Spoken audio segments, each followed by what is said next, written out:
The following presentation is a production of Ride the Wave Media. Hi, and welcome to Practically Magick. This is Courtney Pearl. I'm a pagan witch, card reader, healer, spiritualist, Celtic priestess, teacher, artist, and mystic seeker. I'm discovering true magic in the world, and I wish to bring that and share it with you. Today, we're going to start our episode by pulling a card. We start each and every episode with divination practice. I have my tarot deck here with me. Today I'm using the Witch's Wisdom deck. And I'm wondering if this card I'm about to pull is going to have anything to do with our episode topic today, or if it's just going to be quite simply a message for whoever needs to hear this. I know that I've been kind of going through my paces lately. This last month has really kicked my butt, and I am just coming to a lot of new awarenesses about myself, new awarenesses on how I want to continue running my business and where I want to focus my energy. And so if this card has any resonation with you in that subject, maybe it's just for me, maybe it's for those of you listening, we're going to find out what the cards say, what they need us to know today. And in the Witch's Wisdom deck, I have pulled the card. This is the Goddess of Fire. I love this card. This is such a cool deck, but I have only really begun to experiment with it because I keep getting a lot of the same cards pulled, no matter how many times I shuffle. And I had this card not too long ago at one of my Tarot for Tips events. I do at some of the local coffee shops around here. This is where I just kind of help people around here understand what divination and card reading is really all about. I live in an area where it's you either feel one way or the other about it, and I'm hoping to kind of bring some light to what tarot readings and what card readings are really all about. And so I was doing this Tarot for Tips event, and I pulled this card for a friend of mine. And maybe this is exactly the card that I needed. She had been asking about relationships. And in this case, I think what I've been really focusing on right now is, what am I really doing? How much am I spending my energy on certain things with my business or being able to grow my business? Or should I take a step back and kind of take it easy? And this particular card has the image of Baba Yaga. I don't know if any of you know the story of Baba Yaga. She's a witch in sort of the Scandinavian, Nordic area of the world. I want to say she's a Russian, predominantly Russian character that you'll hear in folklore, but she's a witch that a lot of people are afraid of. But in a lot of the stories that I've heard about her, she's actually very helpful. She might be rough around the edges. She lives alone in the woods. She's a little bit scary. She has a house on chicken legs, which you can see in the background of this card. And legend has it that she lives in a house, and around the house is a fence made entirely of bones of the children that she's eaten or cooked or killed, people that she's killed. And it has skulls on this fence posts with light, an eerie flame inside each of the skulls, so they kind of light up the night, the darkness. But in this image, she's stirring a giant cauldron on a fire outside, and there's stones gathered all the way around it, and there's a big stone that she's sitting on, and she's stirring this big pot of stew or whatever it is that she's cooking there. And then she has some empty bowls stacked up right next to her. There's like 5 empty bowls. And it's almost like it gives the impression that she's expecting somebody for dinner, like maybe someone's coming. But she has been known in some of her stories, Baba Yaga will eat entire feasts of food with just herself, just by herself. She'll cook up this entire feast, but then she'll just sit at the table and you'll see her just eat the entire thing herself. And whoever her guest is, she might give them scraps, but she is capable of feasting all by herself. So I get this impression as I look at this card that when we're preparing something, when we are putting a lot of work and effort into something, whether it's in a relationship or business or our very lives, whatever it is that we're doing, and we maybe feel like there may be people coming to this table to share this meal with me, but there may not be. And it doesn't make the effort that I'm putting into it any less if it's just for me, right? And this was a message I particularly needed to hear today because I was just having conversations with friends where I was like, oh my gosh, I feel like everything that I'm doing, social media posts about my workshops or, things that I've got going on, and not really seeing the results of people signing up for these things and, having been offering them every month for a year and a half now, and just kind of wondering when I can stop putting so much effort into trying to promote these things and seeing that there is some results, like, people are actively signing up for it, or there's word of mouth, there's a lot of buzz, and people are kind of seeking me out to sign up for my things and to book sessions with me and things that I'm doing. And I was just feeling really discouraged because I felt like the effort and energy I was putting out into it wasn't necessarily being seen or responded to with the same amount of energy and enthusiasm. So, nobody can continue in that cycle for very long without being burnt out, without feeling a little bit discouraged. But I think this card is telling me that the focus I really need to have is more on why I'm doing this. Am I doing this so that I have a lot of people signed up and I make money, or I, can break even, or what is it that I'm doing? Of course, I would like to make money. I would like to provide for myself, and I would like to see that what efforts I'm putting in are becoming successful monetarily as well. But because we live in a capitalist society, and even if I don't believe that the capitalist society is the best way to have a society, I still have to operate within that society. So I would like to see that become a success, but also when I really think about what is worth all the effort I put into something, I really love seeing what it does for people. When I have a new client book a session that might be emotional processing, or that might be, coming to one of my healing through art workshops, when I get to share what it is I do, share my knowledge, share my experiences, and to watch them go through that experience. And like I said before, I'm not doing it for them. They're doing it for themselves. But with my guidance and being able to contribute to that and to walk them through that, there is absolutely nothing greater, nothing that makes me feel like I'm in the right profession, I'm doing the right thing, when I see someone experience these aha moments for themselves. They gain self-awareness. They're bringing forward things that they want to actively change, and it will align them with who they want to be.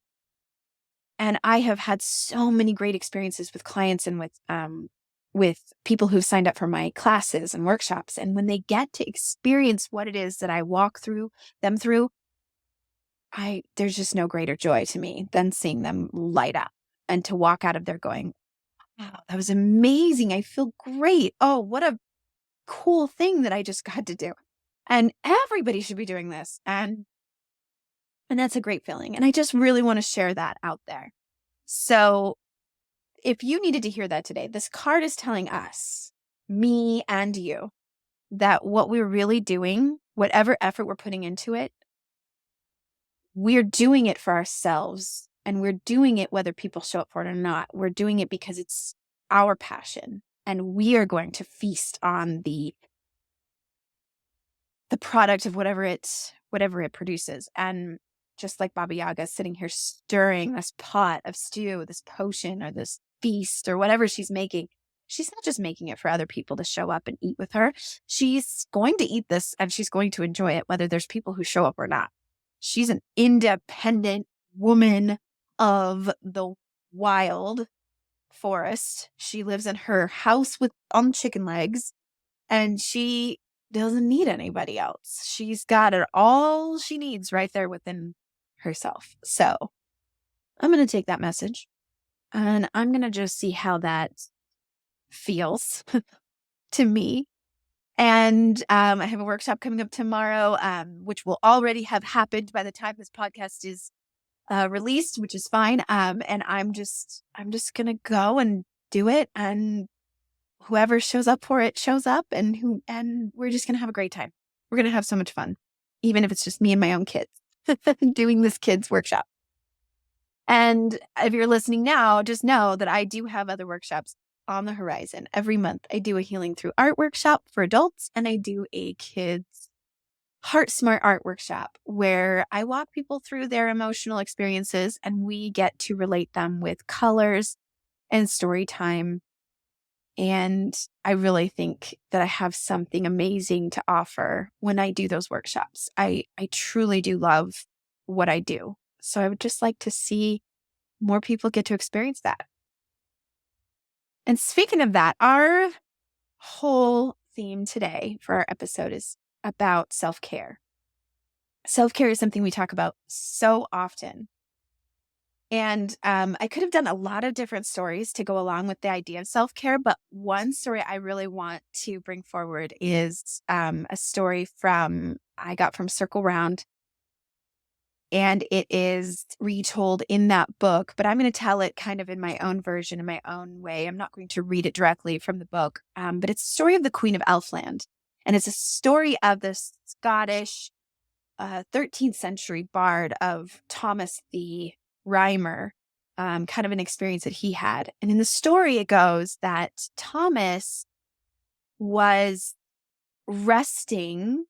He came to rest upon a hawthorn tree in May. And hawthorn trees are said to be the May tree because they blossom and bloom in Scotland and in Europe during May.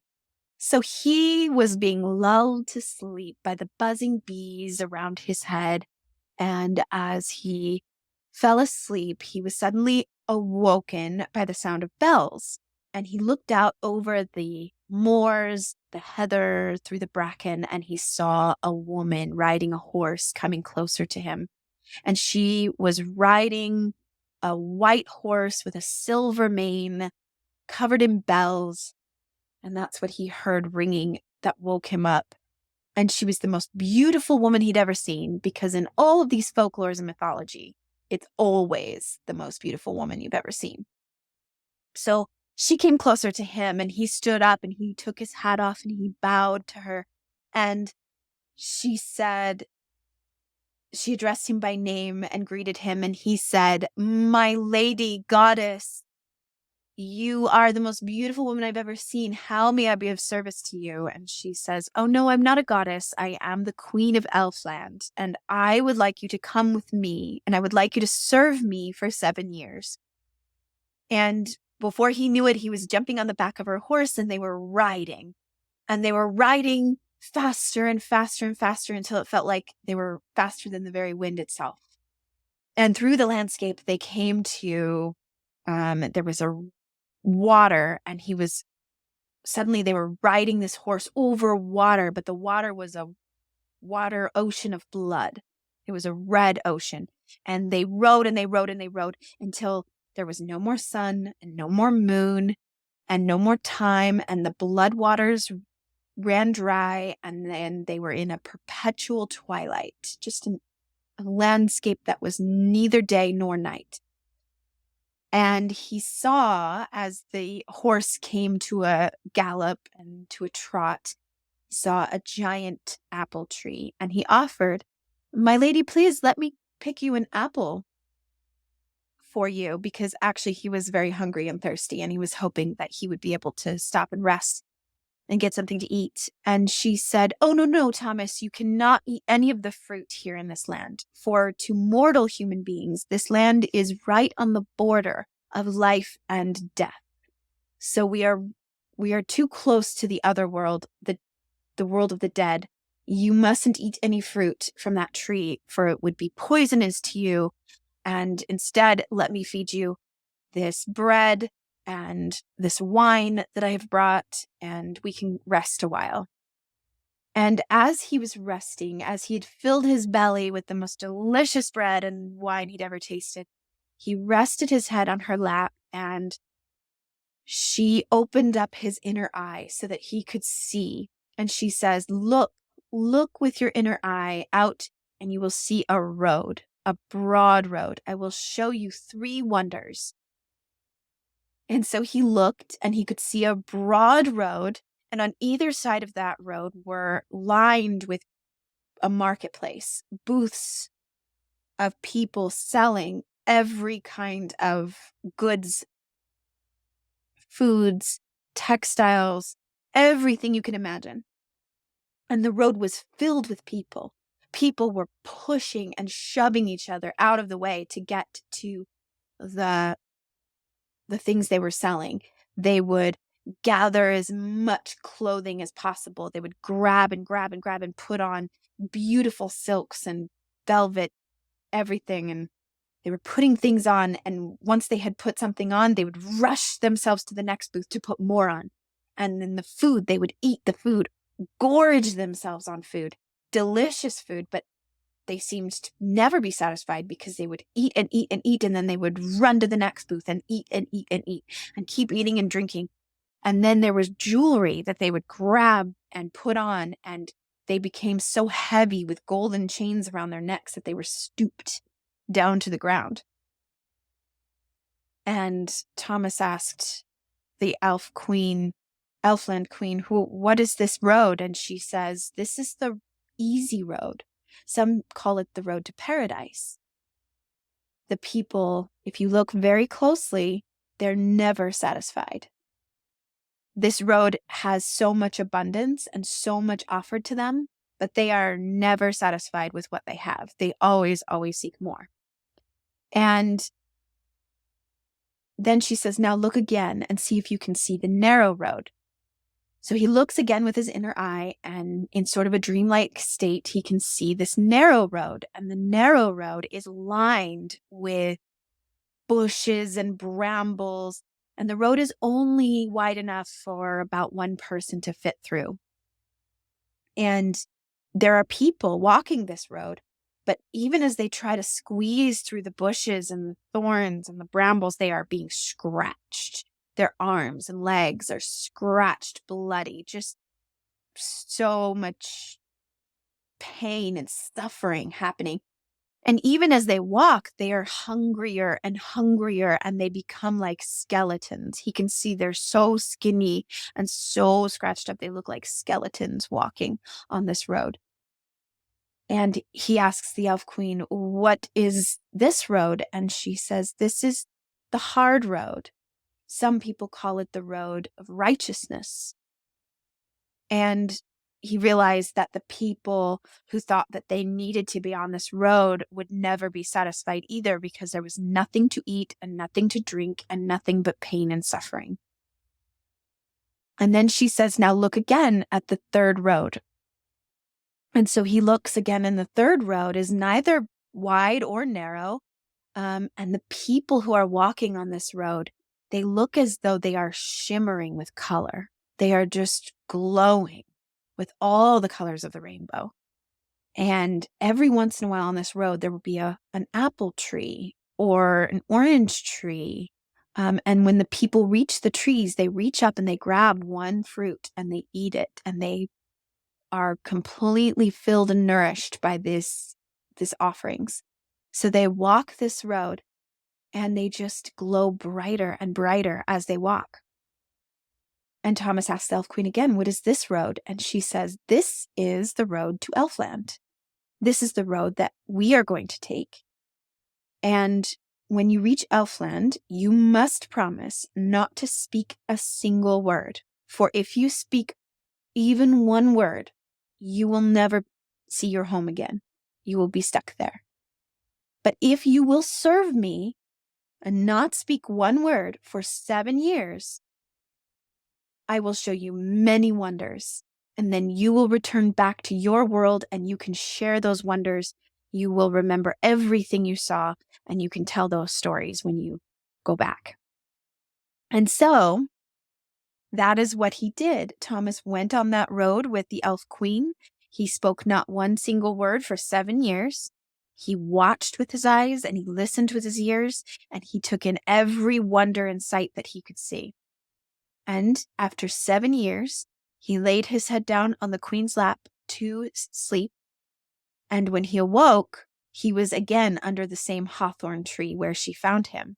And he woke up dressed in fine Elfland clothing, and which was green and gold. And he could remember everything he saw. And from then on, he went all over sharing the stories of Elfland and the wonders that he saw there. And the reason for this story and the subject we're going to talk about a little today is the idea that rest and self-care is quite honestly the best form of activism against oppressive sort of systems that we have in place in our world. The systems in place that tell us, which I talked a little bit about in my masculine and feminine episode a few episodes back. You go back in my episodes. I highly recommend listening to that episode because we talk about how our society has been mostly masculine driven. And yes, that means men have been in power and in charge, but that doesn't just mean men, because masculine is an energy type, not just a gender. So when I talk about masculine energy, I'm talking about an entire energy that exists within our world and what exists within each and every individual person. And so a capitalist society like we have is run on the idea that we need production. And as much as possible, it encourages us to lower costs and to make as much money as possible. And when money is kind of the driving force of the economy, when we have this kind of consumerism system in place, there always will need to be a lower class. And in our case, that class we take advantage of in order to make capitalism work is migrant workers, people of color, and the free and cheap labor of people of color and women. In my last episode, I touched on this a little bit as we started talking about witch trials and witch burnings. And yes, I did thorough research on witches and why witches are burned and what is the point and all of the things. But when I really came down to it, once I had done all that research, I realized how much of it is that when we sexualized labor into, there's domestic labor that is predominantly the women are going to be in charge of that, and we're going to make that women's work. And then we're going to sexualize production, making the money. We're going to make that for the men. What we did is we built a society on the free labor of women, that their labor is no longer seen as equal labor in the household, which in a feudalist society that was kind of, even as the serfs were the lower class, the men and the women serfs, whatever labor that they were doing, whether it was working in the garden, working on their farm or their property, raising the children, raising the animals, taking care of things, women's work and men's work, it didn't matter because it was all valued in that it was all labor contributing to the success and survival of the community.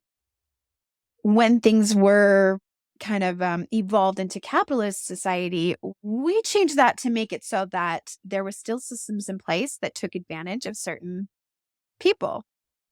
Of course, there was slavery, which just basically picked a race or color or ethnicity of people and said they deserve to be our slaves. They deserve to, for some reason, be free labor for us to be able to succeed and to have all of these privileges and perks that we have. And if you are one who believes that slavery ended in the Civil War in our country, I would have to point out that you might be quite naive to think that the Civil War ended slavery, because it absolutely did not. And what that created is a society where production and how much you can get done in a day, how you can show up for like look at how much I'm worth as a person, how much value I have in this family, in this society, in this relationship because of how much I got done. And that perpetuates that just on and on and on. So I'm not here to really talk about capitalism and whether that's good or bad or what we should do instead or any of that, which I could do for another hour or so. But what I really want to talk about is that there have been movements against that idea that have said, we're not going to allow people to be taken advantage of. We're going to let the world know how our labor shows up as productive. Now, people of color, this is predominantly happening with them.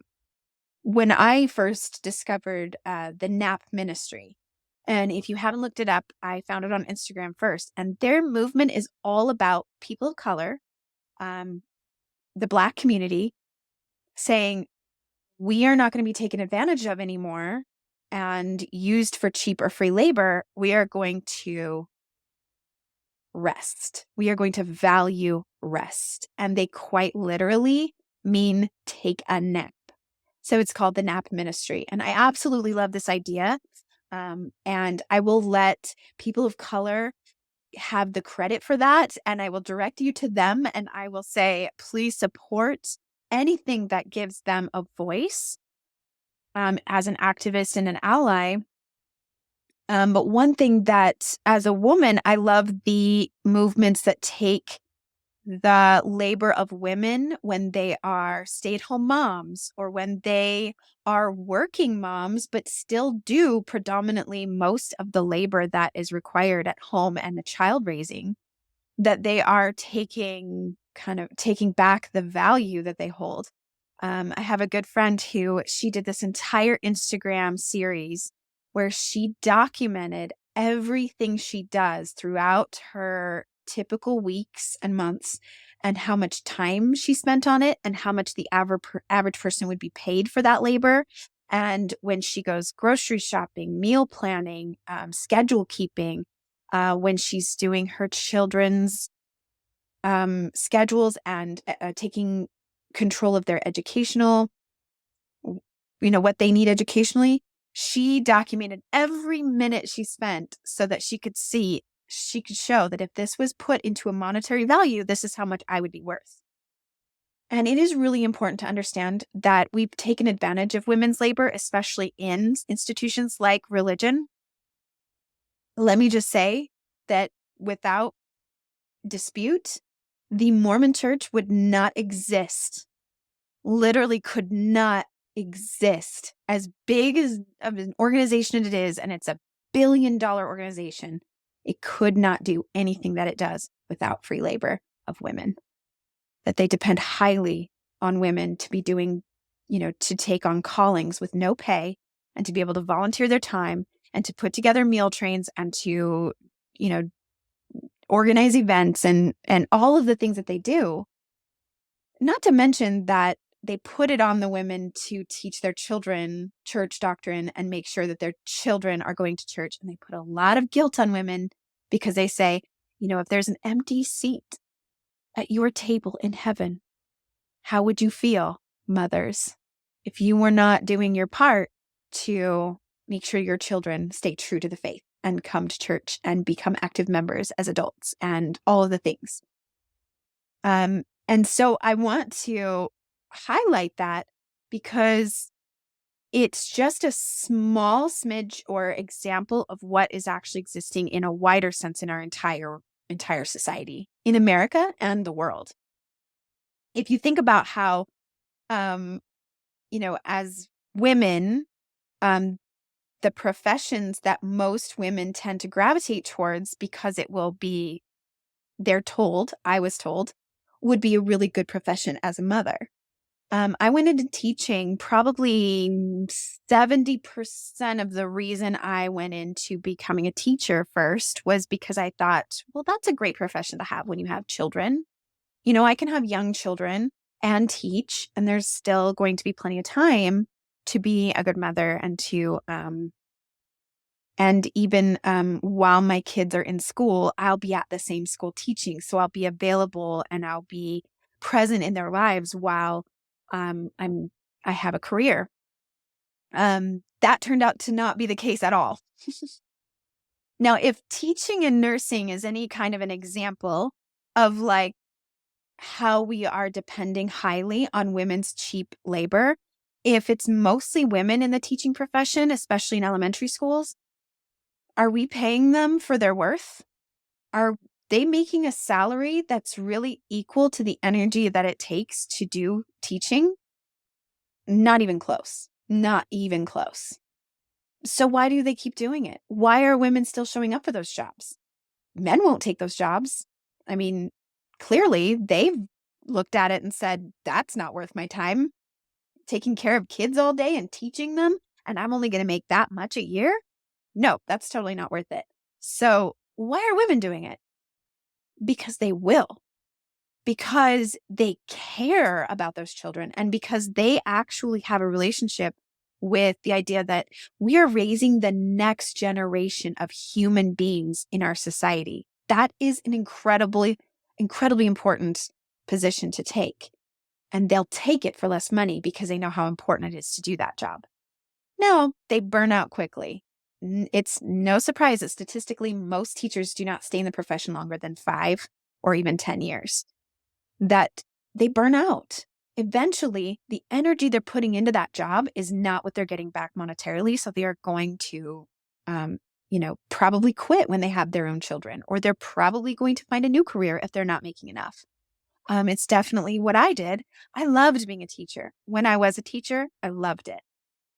But I did reach a point where I was like, I would never make enough to equate what I was putting into it. And just the 1 year that I did teach when I had a son at home to take care of, I honestly have so much respect and sympathy for anyone who is trying to hold that career and that space, putting as much effort into it as you do, as we do as teachers, to make teaching engaging and fun and creative and fulfilling and trying to meet the needs of all your students and also to meet all of the criteria that the administration is asking you to do to follow curriculum and meet the objectives and testing and all of the crap they put teachers through.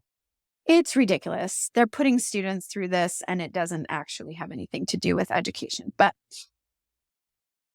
my point is, as I go on this rant about teaching, is that is a great example of how we are really kind of benefiting as a whole society, even those of us who don't have children. We are still benefiting from the free and cheap labor of those lower class citizens.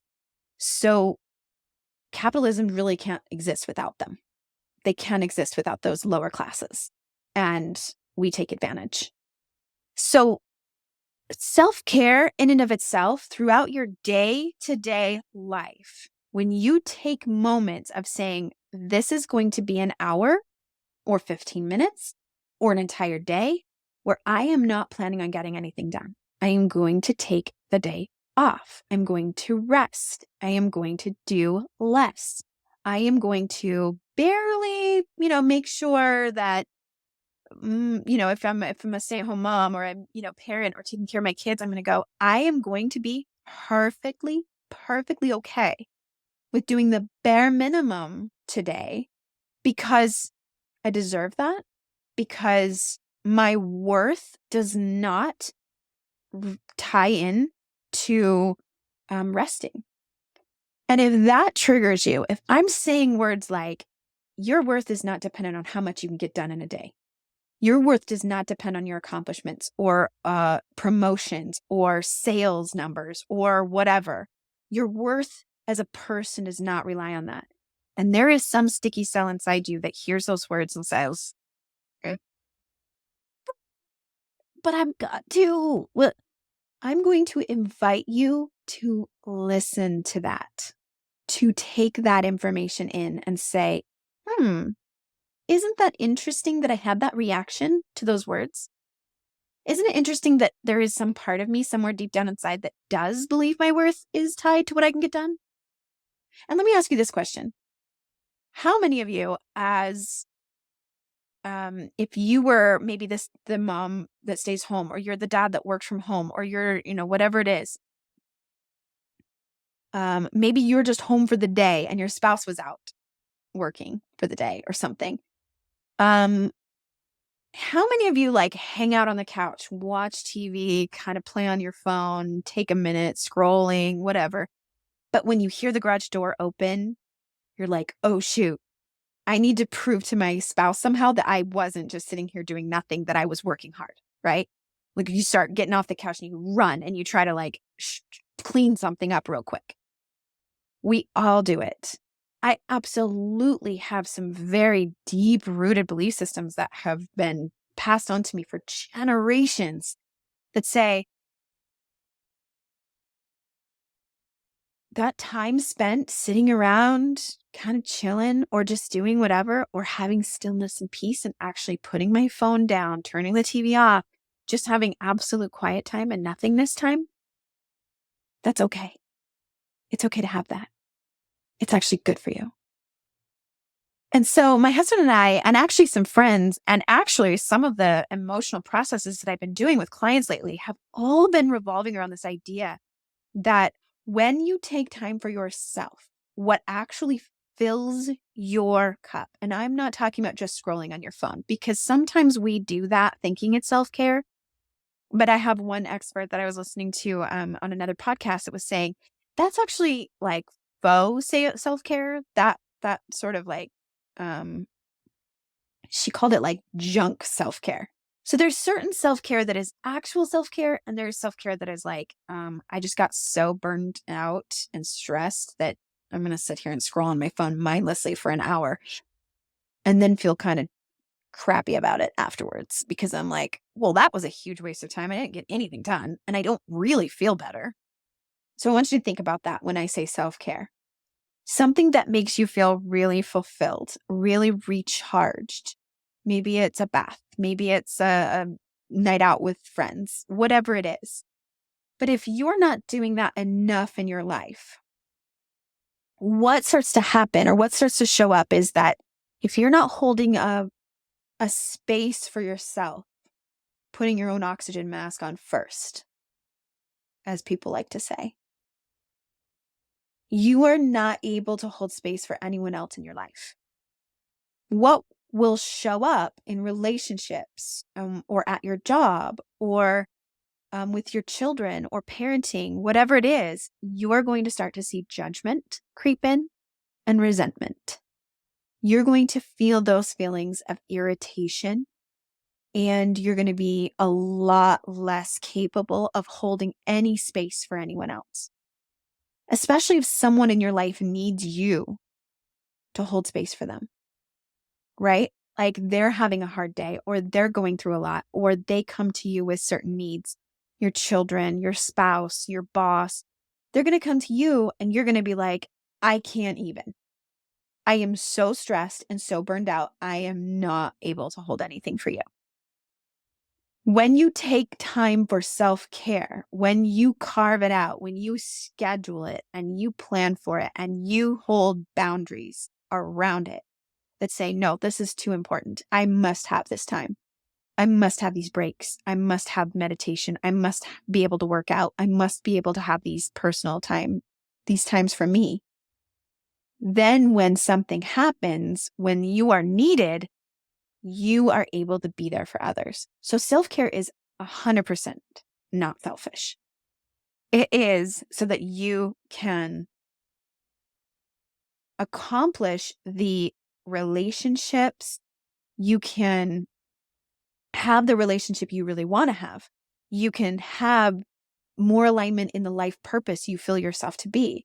So if your job is really the job you're passionate about and you want to show up really great at it, you really can do that when you have given yourself the space for self-care first. And I did mention the nap ministry, but one of the book clubs I was in recently, last year, was we were reading the book The Wander Society, which is all about kind of battling consumerist culture and being able to be like, hey, what if instead of stuff, what instead of buying things to fulfill us, or even filling our schedule full of things to do, what if instead we took time in our lives for wandering? And in that book, they are literally talking about going out and wandering, which I love. But I do think wandering is an idea, not just an action, not just something that you do. I think you can wander while staying at home. I think wandering to me is completely unplanned, unscheduled time that you allow yourself. And maybe that's time that you're spending with your family, or maybe it's time you're spending alone, but it's time that you have nothing on the to-do list.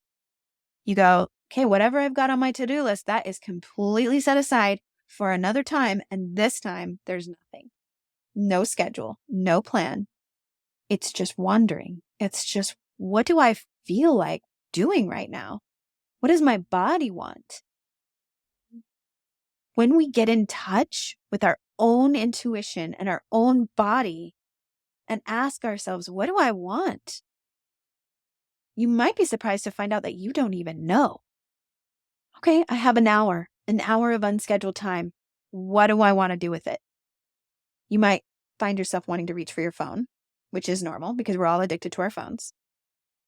But you might find yourself going, oh my gosh, I am feeling like I want to move my body. I'm going to turn on some music and dance. Or I just want to go for a walk and see things. I want to feed my eyes and my brain with images to inspire me and to feel artistic and creative. I want to take my inner child self out for a little date for ice cream. My inner child self is saying, I never got ice cream when I was little, so I want some right now. Or I might want to go to the dollar store and just look around and see if there's something like stickers that would make me really happy, and just buy stickers, super cheap, but like will bring me so much joy. Whatever it is.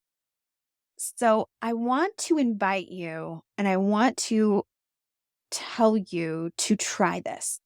Look at your schedule for the next week, and I want you to schedule your self-care time first, before you schedule anything else. And if you're like me, you've already got stuff on the schedule. This is something that I myself need to hear and need to do.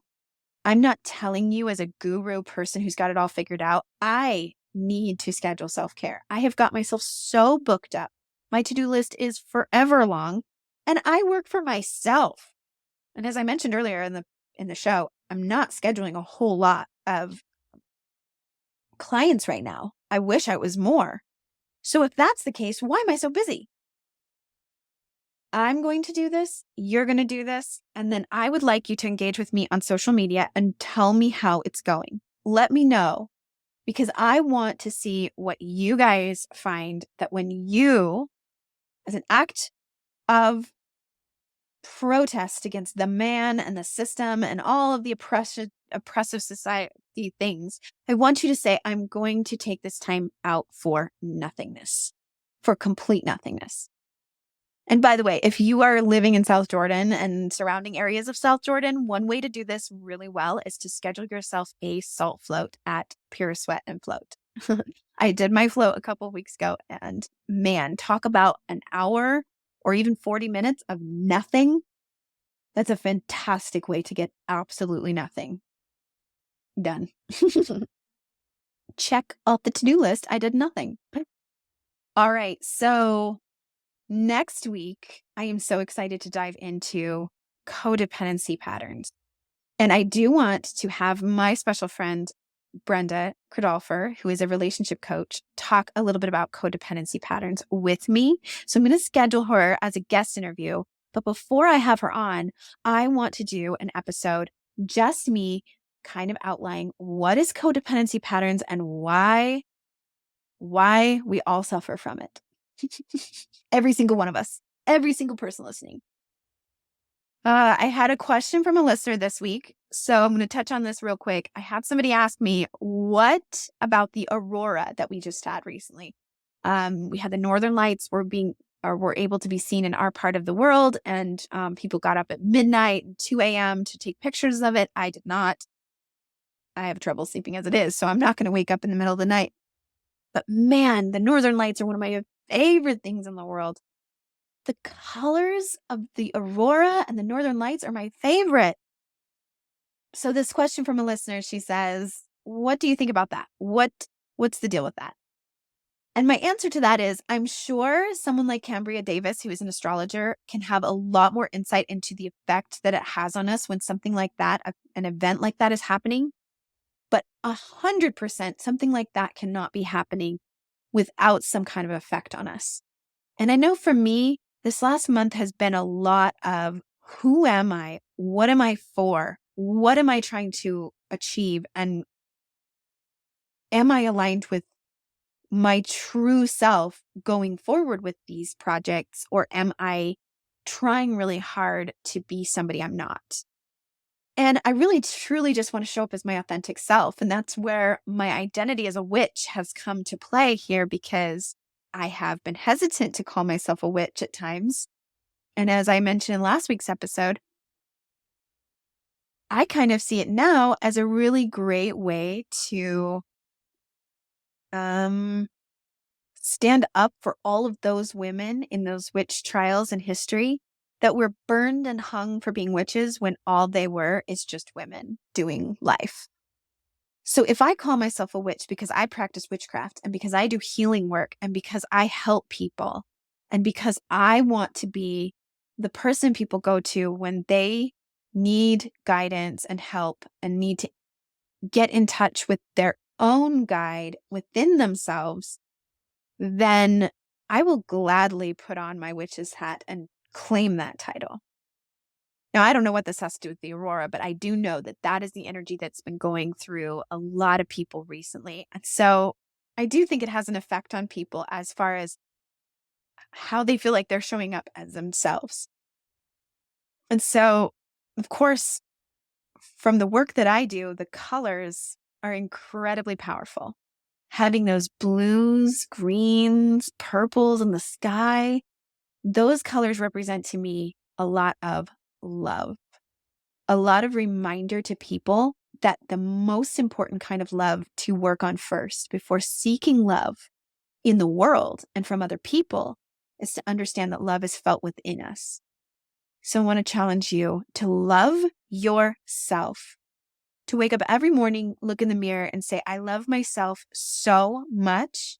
I am going to make sure that I don't overschedule and overwhelm myself. I'm going to take time to rest and to have immense increase in self-compassion. That whatever way I show up in the world and whatever I'm doing, it's enough. I am doing enough. I am enough. And repeat that to yourself every day as you schedule these self-care times. So, in order to get in touch with me, I need you to follow me on Instagram at prism_healing. Give me a like, give me a follow, give me a share, give me a shout out. Please private message me any questions that you have that you would like to ask me for the podcast or just in general. But I would love more engagement on social media, and you can do that for me. That is one free way to support me. Find me on Instagram, follow me, comment on my stuff, engage with me. I would be immensely thrilled, because it would give me a little bit of that feedback I'm looking for to say, what you're doing, Courtney, is worth it. You are doing something and you are helping at least one person. I would also love to see you on Facebook. I'm in Courtney Pearl, and I'm on Courtney Pearl's Prism Healing on Facebook. I have some events coming up. I do a Tarot for Tips event every month. I will be doing healing through art workshops. and my Heart Smart Art Workshop, which is the one I have going on tomorrow. That is super fun for kids and adults. So you can find that, all of my events, on my website. That is prism-healing.com. Please go to prism-healing.com to book any private sessions with me. I do emotional healing sessions. That is the integrative processing technique, which is going back to your inner child and doing some work there. If any of this self-care conversation today left you with a little bit of a sticky cell, like a little triggered, then emotional processing is absolutely for you. So please message me for a private session. I can do them over the phone from anywhere. So go to my website, and you can also book a card reading, a Reiki session.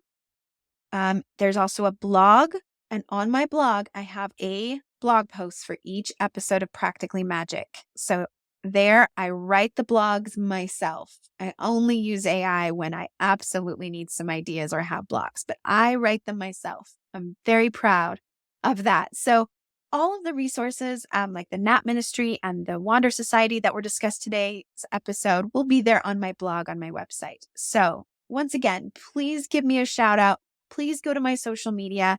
You can find me on TikTok at Prism Healing. As long as TikTok is still here and not banned, find me on TikTok and follow me for all my weird and crazy witchy posts that I do. And I would love to see the followers and the views. And it would just give me that little boost of confidence that I need to say, Courtney, you're doing the right thing. Keep going. People are responding to it. So I hope to see you there. And until next time, witches and wizards, go make some magic.